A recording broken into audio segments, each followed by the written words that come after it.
पहले तो सॉरी कि मैं पिछले कुछ दिनों से कंटिन्यूअसली वीडियोस अपलोड नहीं कर रहा था। वो आपको मेरी आवाज से पता चल ही रहा होगा कि मैं पिछले कुछ दिनों से बीमार था। अब देखो, ऐसा कोई सुपर हीरो फैन नहीं होगा जो कि थॉर लव एंड थंडर के लिए एक्साइटेड ना हो। और इस एक्साइटमेंट को कंटिन्यू रखते हुए आज हम डिस्कस करने वाले हैं कुछ ऐसे गॉड्स को जो कि हमें थॉर लव एंड थंडर में देखने को मिलेंगे। और बिलीव मी, बहुत सारे गॉड्स देखने को मिलने वाले हैं क्योंकि मूवी का विलन गॉर है जो कि जब तक ना 10-20 गॉड्स की पुंगी बजाएगा तब तक वो रुकने वाला नहीं। और हाँ, रिसेंटली टीवी स्पॉट से हमें थॉर लव एंड थंडर का रन टाइम भी पता चला है जो कि होगा 119 मिनट्स का, यानी 1 आवर एंड 59 मिनट्स की ये मूवी होने वाली है, जो कि इस मूवी को MCU की one of the shortest movie बनाने वाली है। अरे भाई, स्ट्रेंजर थिंग्स के एपिसोड्स भी से ज्यादा बड़े होते हैं। पता नहीं मार्वल वाले हमें ज्यादा टाइम खुश क्यों नहीं देखना चाहते। एनीवेज, आते हैं आज के टॉपिक पे। तो देखो, सबसे पहले तो हमें एस्गार्डियन गॉड्स तो दिखने ही वाले हैं, जैसे थॉर, ओडिनसन,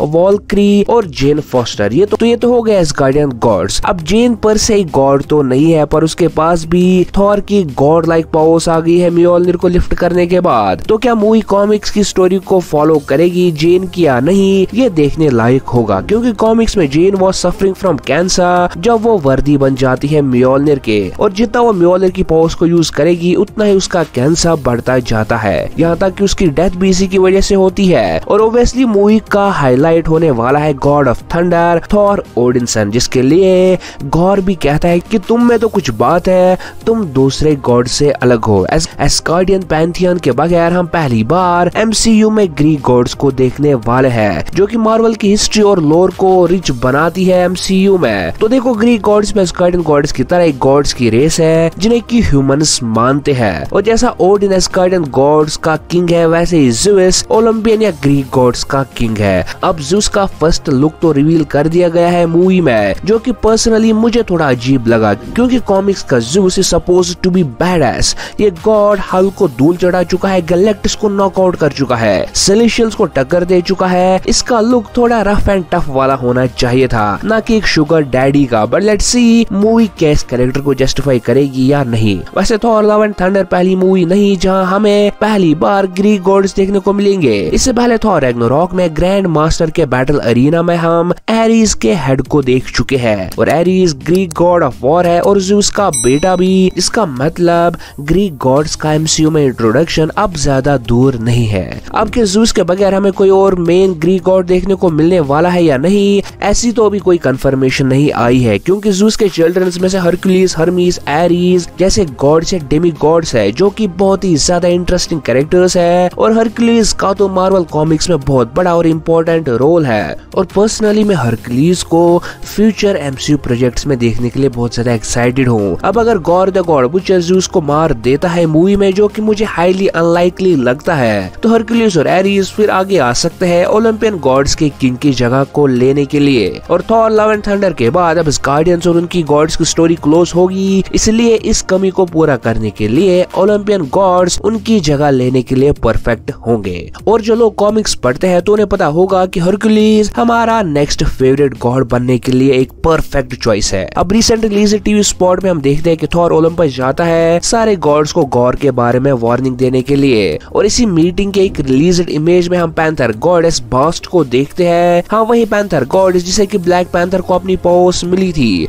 अभी तक हमने उसे सिर्फ उसकी गॉड फॉर्म में देखा था ब्लैक पैंथर मूवी के स्टार्टिंग में, but Thor love and thunder में हम उसे उसके अवतार फॉर्म में देखेंगे। अब अवतार ही क्यों, क्योंकि मून नाइट सीरीज में हमने देखा कि कैसे इजिप्शियन गॉड्स अवतार्स का यूज करते हैं अर्थ पे इंटरेक्ट करने के लिए, क्योंकि वो अपनी रियल फॉर्म में अर्थ पे नहीं आ सकते हैं। और ये पॉसिबिलिटी है कि हमें पैंथर गॉडेस बास्ट के साथ साथ और भी Egyptian gods like Khonshu, Osiris, Isis, Tefnut देखने को मिले, क्योंकि मून नाइट की एक डिलीटेड सीन में गॉर 2-3 इजिप्शियन गॉड्स को मार डालता है। मे बी उसी सीन को इस मूवी में इनकॉर्पोरेट किया जाएगा, तो मून नाइट और थॉर लव एंड थंडर का कनेक्शन और स्ट्रॉन्ग बन जाएगा। बट वो डिलीटेड सीन अब ऐसा नहीं है कि गॉर को दिखाया जाता है इजिप्शियन गॉड्स को मारते हुए। एक्चुअली कुछ इजिप्शियन गॉड्स मिसिंग हो जाते हैं, जिसको फिर बाद में गॉर के साथ कनेक्ट किया जाता है कि एक्चुअली वो गॉड्स मिसिंग नहीं थे, गॉर ने उन्हें मार दिया था। इसके अलावा आपने नोटिस किया होगा कि हम एक जायंट आइस बीइंग को देखते हैं ट्रेलर में, जिसका नाम फेलागार द बीहीमथ है। बट एक्चुअली में ये भी गॉड है, और कॉमिक्स में ये गॉड 5 सेंचुरीज तक कंटिन्यूअसली गॉड्स का एक फाइट फाइटिंग टूर्नामेंट हुआ करता था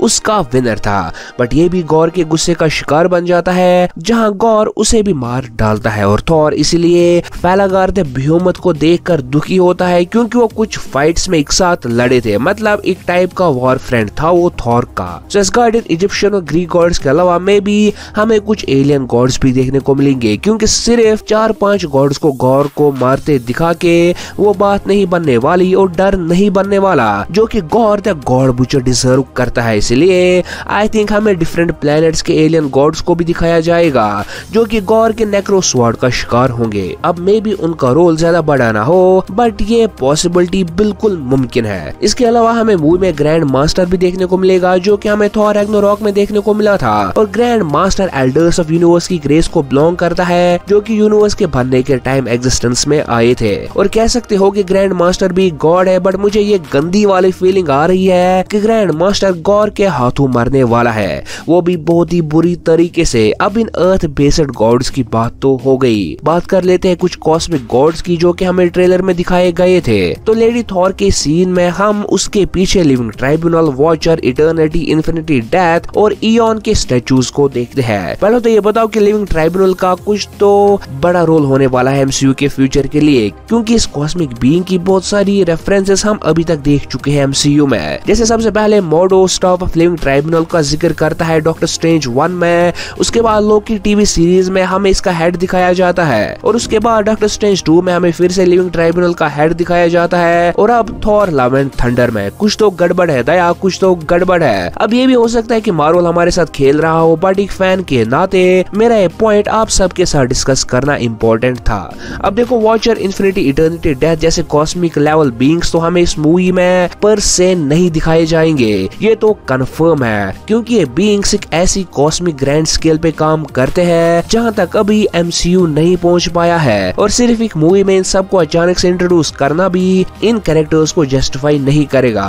अब आप बोलोगे कि भाई वॉचर को तो हम देख चुके हैं, तो इसमें क्या बड़ी बात है? तो देखो व्हाट इफ का एक पूरा सीजन था वॉचर को इंट्रोड्यूस करने में लग गया था, तभी हमें वो थोड़ा जाना पहचाना लगता है। अब तुम इटर्निटी, इन्फिनिटी, डेथ और इयॉन को 5 मिनट का स्क्रीन टाइम देके ये एक्सपेक्ट नहीं करने बैठना कि ऑडियंस इनके साथ कनेक्ट कर पाएगी। Instead I think in characters की थोड़ी सी बैकग्राउंड स्टोरी हमें बताई जाएगी मूवी में, और कुछ नहीं, क्योंकि अगर इस सीन को गौर से देखा जाए तो ये जगह ओलंपस में ही कोई जगह दिख रही है, और may be Zeus in cosmic characters को जानता हो, इसलिए उसने इनके स्टैचूज बनाए थे। सो थॉर लव एंड थंडर से सब फैंस को बहुत ज्यादा एक्सपेक्टेशंस है, एंड आई रियली होप ये मूवी उन एक्सपेक्टेशंस पे खरी उतरे। सो अगर वीडियो पसंद आया हो तो वीडियो को लाइक और चैनल को सब्सक्राइब करना नहीं भूलना।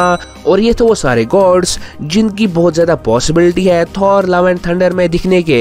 इस वीडियो के लिए इतना ही, हमारी दूसरी वीडियोस आने तक आप हमारे डून king Thor versus Gorr the God Butcher या फिर लेफ्ट क्लिक करके थॉर वर्सेस ब्लैक एडम पे बनी और वीडियो को एंजॉय कर सकते हो।